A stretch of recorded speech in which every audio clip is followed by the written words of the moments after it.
इस वीडियो में हम आपको कहानी सुनाएंगे सलीम खान की। जी हां, राइटर सलीम खान, जिन्हें आप सलमान खान के पिता के तौर पर भी जानते हैं, लेकिन शायद बहुत कम लोगों को पता होगा कि जिस वक्त सलीम खान साहब राइटर थे, उस वक्त फिल्म दोस्ताना में उन्होंने अमिताभ बच्चन से भी ज्यादा फीस मांगी थी। यानी फिल्म के हीरो से भी ज्यादा फीस उन्होंने कहा था कि राइटर को मिलनी चाहिए। और वैसे वो इतने बेबाक हैं कि उन्होंने अपने बेटे सलमान खान से साफ तौर पर कह दिया था कि जो तुम्हारी फिल्म है हेलो ब्रदर, ये नहीं चलेगी। और एक वक्त ऐसा भी था जब इन्होंने ऋषि कपूर को दे दी थी बर्बाद करने की धमकी। जी हां, सलीम खान एक ऐसे राइटर हुए हैं बॉलीवुड में जिनकी वजह से राइटर्स को इंडस्ट्री में इंपॉर्टेंस मिलनी शुरू हुई। असल में 70 और 80 के दशक में उनका यह रुतबा था कि हर फिल्म मेकर उनसे ही अपनी फिल्में लिखवाना चाहता था और उसके लिए वो उनकी कोई भी फीस और शर्त तक मानने को तैयार हो जाते थे। बॉलीवुड की बोलती खबरों से लेकर पुराने सितारों के राज खोलती कहानियों तक, बात दुनिया के रहस्यों की हो या हैरान करने वाली घटनाओं की, YouTube का सबसे रंग बिरंगा कंटेंट मेरे साथ सिर्फ उज्जवल त्रिवेदी टॉक्स पर। इंदौर के रहने वाले सलीम खान बॉम्बे आए थे एक्टर बनने के लिए, लेकिन बतौर एक्टर तो उन्हें कोई पहचान नहीं मिली। लेकिन राइटर बनकर उन्होंने कई आम लड़कों को सुपरस्टार बना दिया। सालों पहले सलीम खान ने एक मशहूर राइटर से कहा था कि देखना, एक दिन राइटर किसी फिल्म के हीरो से ज्यादा फीस लेंगे। उस समय तो लोगों ने उनका जमकर मजाक उड़ाया, लेकिन उन्होंने ये सच करके दिखा दिया। सलीम खान का जन्म 24 नवंबर 1935 के दिन मध्य प्रदेश के बालाघाट में हुआ था। उनके दादाजी अफगानिस्तान से भारत आए थे। उनका परिवार सरकारी नौकरी की तलाश में बालाघाट से इंदौर आकर बस गया, जहां उनके पिता अब्दुल राशिद खान को इंडियन इंपीरियल पुलिस में नौकरी मिल गई। कुछ समय बाद वो DIG के रैंक तक भी पहुंच गए। सलीम खान उस वक्त महज 5 साल के थे जब उनकी मां को ट्यूबरकुलोसिस हो गया था। बीमारी के चलते घर के सबसे छोटे बेटे सलीम को उनके पास जाने की इजाजत नहीं होती थी। 4 साल बाद 9 साल की उम्र में उन्होंने अपनी मां को खो दिया। जब वो 14 के हुए तो 1950 में उनके पिता भी गुजर गए। उनके बड़े भाई ने पिता की जगह नौकरी करके उनकी परवरिश की।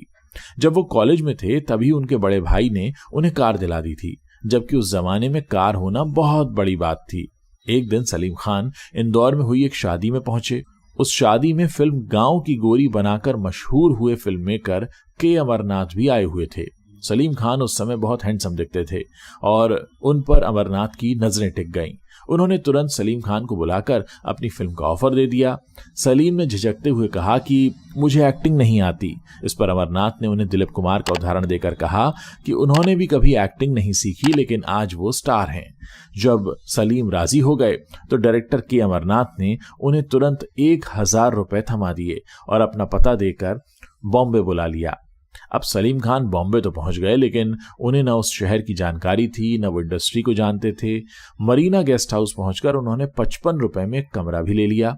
एक कमरे में 2 बिस्तर लगे हुए थे और दूसरे बिस्तर पर जो शख्स आया उसके जोरदार खर्राटों ने सलीम खान की नींद इस कदर उड़ाई कि उन्होंने ठान लिया कि जल्द से जल्द 110 रुपए में पूरा कमरा ही बुक करेंगे।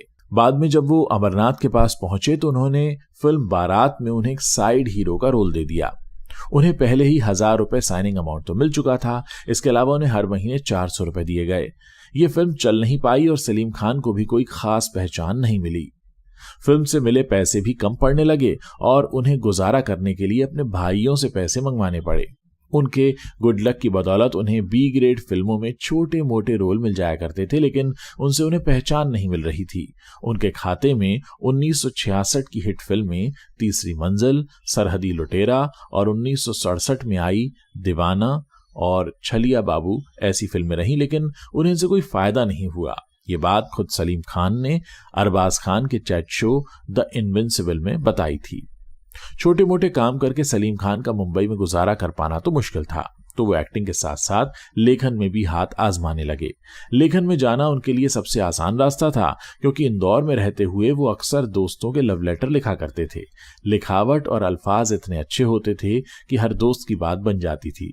एक दिन वो मशहूर एक्टर और फिल्म मेकर गुरदत्त के राइटर अबरार अलवी के पास चले गए और उनके साथ काम करने की इच्छा जताई। अबरार साहब ने उनसे कुछ लिखवाया और काम पसंद आने पर उन्हें अपना असिस्टेंट बना लिया।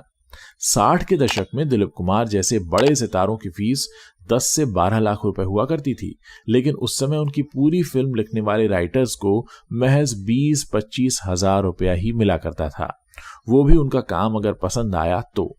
ऐसी मारामारी में सलीम खान को महज 750 रुपए महीने मिला करते थे। सलीम खान असिस्टेंट थे तो उनकी फीस उससे भी काफी कम थी। एक दिन तंग आकर सलीम खान ने अबरार अलवी से कह दिया कि एक दिन ऐसा आएगा जब एक फिल्म राइटर किसी स्टार से भी ज्यादा फीस लेगा। ये सुनकर अबरार अलवी हंस पड़े। उन्हें लगा सलीम खान गुस्से में बड़बोले हो गए हैं। उन्होंने पलट कर कहा, तुम्हारे कहने का मतलब है कि जब दिलीप कुमार को 12 लाख रुपए मिलते हैं तो क्या एक राइटर को इससे ज्यादा पैसे मिलेंगे? सलीम खान इस पर झिझके नहीं और कहा, बेशक एक वक्त आएगा जब फिल्म राइटर की फीस फिल्म स्टार से भी ज्यादा होगी। अबरार अलवी और जोर से हंस पड़े और कहा, यह बात तुमने मुझसे तो कह दी, मगर किसी और से मत कहना, वरना लोग तुम्हें पागल समझेंगे। इस पर उन्होंने जवाब दिया कि अगर ये साबित हो जाए कि फिल्म की कामयाबी की वजह उसका हीरो नहीं बल्कि उस फिल्म की कहानी और लेखक है तो ये मुमकिन है। 1966 में आई फिल्म सरहदी लुटेरा की शूटिंग के दौरान सलीम खान की मुलाकात जावेद अख्तर से हुई। उस फिल्म में सलीम एक साइड हीरो थे और जावेद अख्तर उस समय फिल्म के क्लैप बॉय हुआ करते थे। जब फिल्म के डायरेक्टर SM सागर को राइटर नहीं मिला तो उन्होंने जावेद साहब से ही कुछ डायलॉग लिखवा लिए। इसके बाद जावेद साहब मशहूर राइटर कैफी आजमी, जो कि शबाना आजमी के पिता थे, उनके असिस्टेंट बन गए। शूटिंग के दौरान दोनों की दोस्ती हुई। कैफी आजमी और अबरार अलवी पड़ोसी हुआ करते थे तो सलीम जावेद की मुलाकातें भी बढ़ने लगीं। 1971 आते आते दोनों भांप गए कि हिंदी सिनेमा की लगभग सभी फिल्में एक ही जैसी होती हैं। राइटर्स की कमी थी तो दोनों ने मिलकर एक टीम बना ली। सलीम साहब ने पहले स्टोरी टेलिंग सीखा और फिर लेखन की कुछ टेक्निक्स। दोनों ने मिलकर कुछ छोटी मोटी कहानियां लिखना शुरू कर दिया। उस वक्त राजेश खन्ना ने 70 के दशक में फिल्म अंदाज साइन की थी, जिसके लिए उन्हें 2.5 लाख रुपए का साइनिंग अमाउंट मिला था। ठीक उसी समय राजेश खन्ना को कार्टर रोड स्थित एक बंगला, जो कि उनका बंगला बाद में बना आशीर्वाद बंगला, वो इतना पसंद आया कि उन्होंने पूरी रकम उस घर को खरीदने में लगा दी। अब बंगला तो खरीद लिया, लेकिन जब फिल्म की आधी स्क्रिप्ट लिखी गई तो राजेश खन्ना को खराब स्क्रिप्ट के चलते फिल्म छोड़ने का मन होने लगा। पर करते कैसे, क्योंकि साइनिंग अमाउंट तो वो पहले ही खर्च कर चुके थे। ऐसे में फिल्म छोड़ने का रास्ता तो उनके पास नहीं था। इसी जद्दोजहद में राजेश खन्ना एक दिन सलीम जावेद के पास पहुंचे। उन्होंने कहा, देखो, मैंने फिल्म अंदाज के लिए 2.5 लाख रुपए का साइनिंग अमाउंट ले लिया है और मैं कार्टर रोड पर घर खरीद रहा हूं। घर की कीमत है 4.5 लाख और मुझे ये घर किसी भी कीमत पर खरीदना है। इसी वजह से मैं प्रोड्यूसर्स के पैसे लौटा नहीं सकता। दूसरी तरफ अगर मैं इसी कहानी पर फिल्म कर दूं तो इंडस्ट्री से बाहर चला जाऊंगा। मेरे सामने बहुत बड़ी मजबूरी आ गई है, इसलिए मैं चाहता हूं कि तुम दोनों कैसे भी करके इसे ठीक कर दो। राजेश खन्ना ने वादा किया कि अगर स्क्रिप्ट अच्छी रही तो दोनों को मोटी रकम और फिल्म में बतौर राइटर क्रेडिट भी दिलवाएंगे। बात बन गई और दोनों फिल्म की स्क्रिप्ट सुधारने में लग गए। प्रोड्यूसर को दोनों का काम इतना पसंद आया कि फिर पुरानी कहानी की जगह उनकी सुधारी हुई स्क्रिप्ट पर फिल्म बन गई। राजेश खन्ना ने उन दोनों को 5-5 हजार रुपए दिलवाए, जो उस जमाने में एक बड़ी रकम हुआ करती थी। फिल्म अंदाज सुपरहिट रही और इससे हेमा मालिनी स्टार बन गईं। इसके बाद से ही सलीम जावेद की राइटर जोड़ी की चर्चा पूरी इंडस्ट्री में होने लगी। राजेश खन्ना ने अगली सुपरहिट फिल्म हाथी मेरे साथी का स्क्रीन प्ले भी उन्हीं से लिखवाया। 1973 में सलीम जावेद की लिखी हुई फिल्म जंजीर से फ्लॉप कहे जाने वाले अमिताभ बच्चन स्टार बन गए। अरबाज खान के चैट शो द इनविंसिबल में सलीम खान ने जंजीर के पोस्टर में नाम लिखवाने का किस्सा भी शेयर किया। दरअसल फिल्म के पोस्टर पर कभी भी राइटर्स के नाम लिखे ही नहीं जाते थे, लेकिन सलीम खान ये रीत बदलना चाहते थे क्योंकि उनका मानना था कि फिल्में तभी चलती हैं जब उनकी कहानी अच्छी होती है। जब फिल्म जंजीर बन रही थी तब एक दिन सलीम खान ने फिल्म के डायरेक्टर प्रकाश मेहरा से कहा, हमारा नाम भी पोस्टर में होना चाहिए। इस पर प्रकाश मेहरा ने टालते हुए कहा, राइटर्स के नाम, ऐसा भी होता है क्या? बात टल गई और फिल्म की रिलीज के दिन नजदीक आ गए। रिलीज से पहले पूरे मुंबई शहर में फिल्म जंजीर के पोस्टर चिपकाए गए। एक दिन सलीम साहब ने जमकर शराब पी और एक तरकीब निकाली। उन्होंने जीपी सिप्पी के प्रोडक्शन हाउस में काम करने वाले एक लड़के को कॉल किया और 2 जीप और कुछ पेंटिंग का सामान लाने को कहा। जैसे ही लड़का पहुंचा तो सलीम साहब ने उससे कहा कि पूरे शहर में जो पोस्टर लगे हुए हैं उन पर लिख दो, रिटन बाय सलीम जावेद। वैसा ही हुआ। अगले दिन शहर में लगे जंजीर के पोस्टर कुछ बदल चुके थे। अमिताभ बच्चन की नाक, जया बच्चन के चेहरे और कभी प्राण के माथे के ऊपर सलीम जावेद का नाम लिखा हुआ था। वो पेंटर ने स्टेंसिल सब पर मार दिया था, रिटन बाय सलीम जावेद। तो हो ये रहा था कि फिल्म के पोस्टर से ज्यादा ये दिखाई दे रहा था कि रिटन बाय सलीम जावेद। इस बात से खूब हलचल मच गई और इस बागीपन के चर्चे भी खूब हुए, लेकिन दोनों ने बाद में इतिहास रच दिया। हिंदी सिनेमा के इतिहास में ऐसा पहली बार हुआ था कि किसी स्क्रीन राइटर का नाम पोस्टर पर लिखा गया हो। जंजीर फिल्म का ट्रायल शो देखने के बाद यश चोपड़ा ने अपने असिस्टेंट रमेश तलवार से कहा था कि फिल्म लिखने वालों को मुझसे मिलने बुलाइए। संपर्क होने के बाद जब सलीम जावेद को फिल्म लिखने का ऑफर दिया गया तो उन्होंने 2 लाख रुपए फीस मांगी। ये सुनकर रमेश तलवार हंस पड़े। उन्होंने हंसते हुए ये डिमांड यश चोपड़ा को बताई और देखते ही देखते उनकी ये डिमांड पूरी इंडस्ट्री में मजाक का मुद्दा बन गई। मजाक तो बना लेकिन बात नहीं बनी। कुछ समय बाद फिल्म जंजीर इतनी बड़ी हिट रही कि सलीम जावेद हर फिल्म मेकर की पहली पसंद बन गए। ऐसे में यश चोपड़ा ने अपने असिस्टेंट रमेश तलवार से कहा कि जाओ सलीम जावेद से कहो कि हम उन्हें 2 लाख रुपए की फीस की डिमांड मंजूर करते हुए उन्हें साइन करना चाहते हैं। रमेश तलवार सलीम जावेद के पास पहुंचे और कहा कि यश चोपड़ा आपकी शर्त पर राजी हो गए हैं। इस पर उन्हें सलीम साहब से जवाब मिला, 2 लाख की फीस तो जंजीर रिलीज होने से पहले की थी, अब हम 5-5 लाख रुपए लेंगे। हुनर ऐसा हल्ला कर रहा था कि यश चोपड़ा को उनकी मांग पर राजी होना पड़ा। सलीम जावेद की जोड़ी को फिल्म दोस्ताना के लिए 12,50,000 रुपए दिए गए, जबकि फिल्म के हीरो और सुपरस्टार अमिताभ को उस फिल्म के महज 12 लाख रुपए ही मिले थे। यानी स्टार से भी 50,000 रुपए की ज्यादा फीस लेकर सलीम जावेद ने हिंदी सिनेमा में इतिहास रच दिया।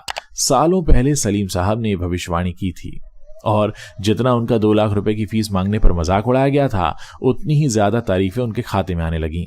कुछ समय बाद सलीम साहब ने अबरार अलवी को फोन करके ये जानकारी दी तो वो काफी खुश हुए। सलीम जावेद की जोड़ी को ही हिंदी सिनेमा में स्क्रीन राइटर्स की किस्मत बदलने का श्रेय दिया जाता है, क्योंकि उनसे पहले फिल्म की कहानी और डायलॉग लिखने वालों को बिना क्रेडिट दिए चंद रुपए देकर चलता कर दिया जाता था। ये किस्सा अन्नू कपूर ने अपने खास कॉलम में कुछ दिनों पहले दैनिक भास्कर में लिखा था। सलीम जावेद की लिखी फिल्म में 70 से 80 के दशक में हर स्टार काम करने की तमन्ना रखता था, लेकिन ऋषि कपूर वो इकलौते एक्टर थे जिन्होंने सलीम जावेद की फिल्म ठुकरा दी थी। इस बात से सलीम जावेद इस कदर नाराज हुए कि उन्होंने ऋषि कपूर को करियर बर्बाद करने की धमकी तक दे डाली। ऋषि कपूर ने अपनी ऑटोबायोग्राफी खुल्लम खुल्ला में लिखा था कि जब उन्होंने सलीम जावेद की फिल्म ठुकराई तो दोनों का ईगो हर्ट हो गया। दोनों इस फिल्म ठुकराने के बाद ऋषि कपूर की मुलाकात मुंबई के प्लेमेट क्लब में सलीम जावेद से हुई, जहां वो अक्सर बिलबोर्ड खेलने जाया करते थे। जैसे ही सलीम साहब ने उन्हें देखा तो कहा, तुम्हारी हिम्मत कैसे हुई हमारी फिल्म ठुकराने की? जवाब में ऋषि ने कहा, मुझे फिल्म पसंद नहीं आई।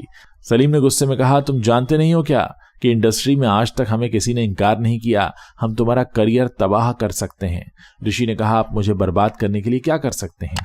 तो सलीम ने कहा, तुम्हारे साथ काम कौन करेगा? क्या तुम जानते हो हमने राजेश खन्ना को जंजीर ऑफर की थी, लेकिन उन्होंने फिल्म में काम करने से इनकार कर दिया था। हमने उनके साथ कुछ नहीं किया, बस उनकी जगह अमिताभ को ले आए जिन्होंने उन्हें बर्बाद कर दिया। हम तुम्हारे साथ भी यही करेंगे।